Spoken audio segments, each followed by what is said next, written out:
Talking about the best landing spots for the rookie tight ends. Next on Fantasy Football Today in 5. Welcome to FFT in 5. I'm Chris Towers. I'm here with Emory Hunt. We're talking about the rookie tight ends, and the thing you have to keep in mind, we talk about this every time we talk about tight ends, is it's really, really hard for rookie tight ends to make an impact in the NFL. It doesn't really happen all that often. Kyle Pitts, he had a 1,000-yard rookie season in 17 games 2 years ago. He still only had right around 175 PPR points, which made him a solid starting tight end, but not necessarily a difference maker. It's really hard to be a difference maker because, I think the biggest thing is you're kind of trying to learn two positions at once. And it's already hard enough to be a rookie in the NFL, but then you got to prove, for a lot of these guys that you can be a good receiver. You've got to be a good blocker in the running game and in the passing game occasionally. So, that's one of the things that's really tough. And one thing that can make it easier is just landing in the right spot, landing in a situation where, the team might streamline the process. And that's what I want to start with, specifically with Dalton Kincaid. He was the only rookie tight end taken in the first round. There's a lot of talk right now in Buffalo about what their slot receiver situation is going to look like. We've got Gabe Davis on the outside. Stephon Diggs primarily plays on the outside. He'll move into the slot occasionally. But there's an opportunity for Dalton Kincaid to just go out there, just run a bunch of routes, and be a big part of this offense. What do you think about that? It's tough because you also have Dawson Knox you have to worry about. And the thing about a guy like Josh Allen, while he's terrific, he's not really prone to, hey, this is where I'm going with the football. It's kind of spastic in that regard. He's really open up to everybody. Whoever's open is getting the football. So now you really can't say, okay, well, they work the tight ends really well in their offense. They do this with their tight ends. It's really about Josh Allen scrambling around, finding someone open, and getting them the football. So I don't think his situation is the best one for him. Again, we all love the talent, but like you talked about, the situation here is what's really key. And I don't think that's a good one for fantasy purposes in Buffalo.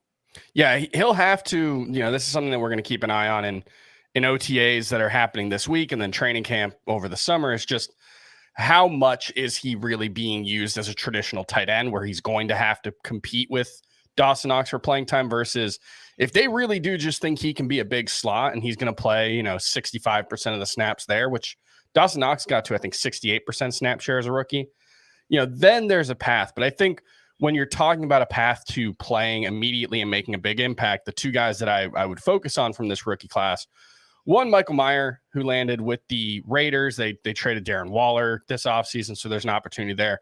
But the bigger one, I think, the guy who's got a real opportunity right away is Sam LaPorta, who the second tight end taken, 34th overall, so good draft capital. Huge need there in Detroit. They traded TJ Hawkinson. I think Brock Wright had 17 catches last year to lead the team after TJ Hawkinson was traded. So there's a big opportunity for Sam LaPorta, who, I think could be a pretty good playmaker. What do you think about that landing spot? If I was doing rankings for the tight end position for fantasy football, Sam LaPorta will be number one. Because here's the things that you got to tie into. Talent is there. Situation is there.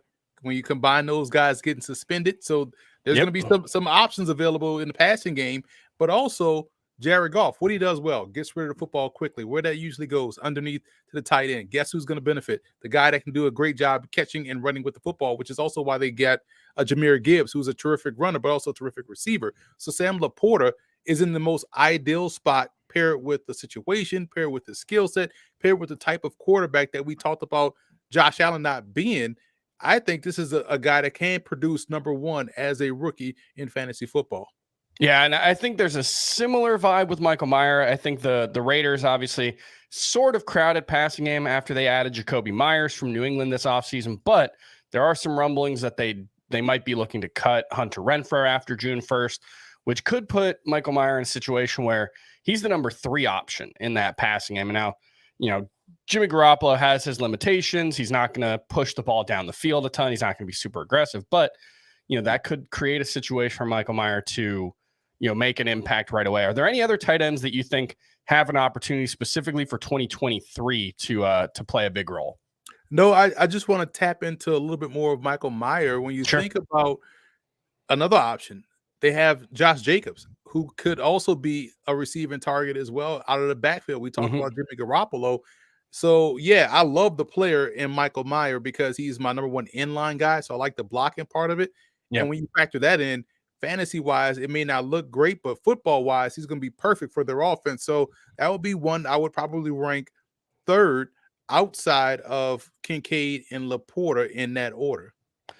And one more question before we go. What do you think of Luke Schoonmaker? He landed with the Cowboys, late second-round pick. Obviously, there's an opportunity there. Do you think he's going to make an impact? No, I think Ferguson is the guy. Ferguson is more athletic. He's a better receiver. He's getting that opportunity now to be the Dalton Schultz in that offense. So I think Schoonmaker is going to be someone that's going to be more in line. Kind of they could play off each other. But I see Ferguson's jump in productivity coming this season as opposed to what we saw from him in years previous. All right, that's going to do it for FFT in 5. We'll be back tomorrow. We'll see you then.